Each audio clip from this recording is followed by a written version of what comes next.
Thanks for joining us in studio, Grand Chief McDougall. My first question is, can you tell us a bit about how First Nations in the Island Lake region have been impacted by Manitoba wildfires this year? I hear bridges have been destroyed and some communities have been evacuated multiple times. Yeah, thank you for having me today. The fire evacuations, particularly this year, have been taking quite a big impact on our communities, particularly from our area, Island Lake, and the four Hanshininu communities that are located in that area. Garden Hill, Hanshininu Nation, St. Theresa Point, Hanshininu Nation, Wasagamack, Hanshininu Nation, and Red Sucker Lake, Hanshininu Nation.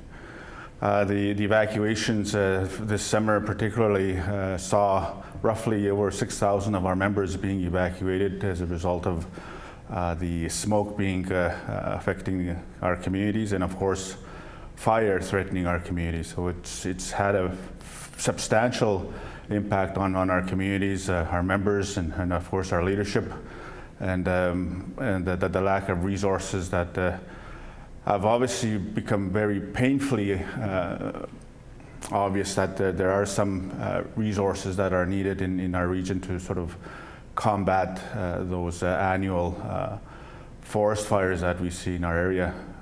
This year, through climate change and perhaps even industry, have contributed, I think, to the dry conditions that we've seen in Manitoba and in Canada.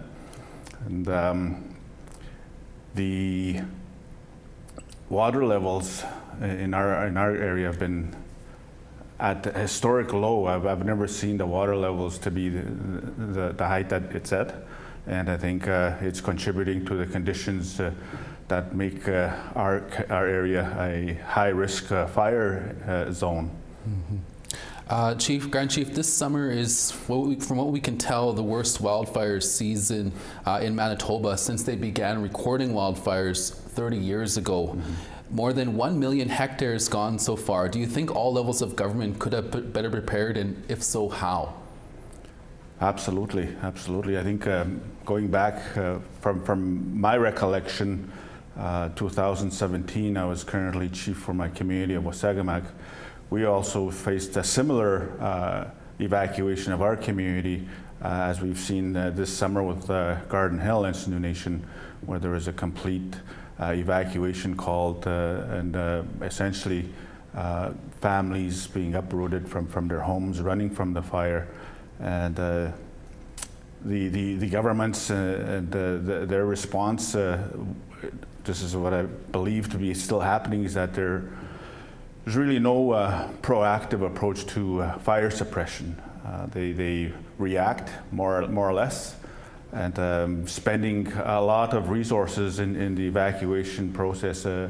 I think in the neighborhood of 650 million annually, and just shy of 2 million in responses. And I think that needs to change. We need to flip that around and have more investments in our communities where we're allowed to build capacity locally and be able to respond to these fires before they get out of hand. Is there anything the First Nations can do to help train local band members in how to build fire breaks, for example, or train them how to be firefighters? Mm-hmm.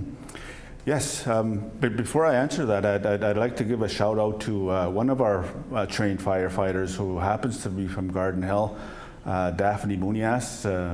Parents are Susan and Vandell Harper from Garden Hill.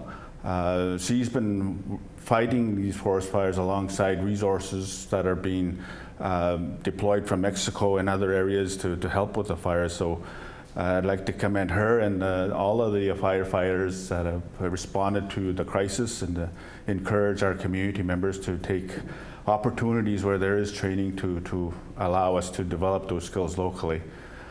So yeah, the conditions is something that I think our leadership are seeing very clear now, that we need to have additional critical infrastructure being brought into our community so that we are able to plan for these seasonal events. And we're only seeing that increase as far as the forest fires So we don't have any all-weather road system coming in that would allow, should we be able to escape dangerous situations using that critical infrastructure.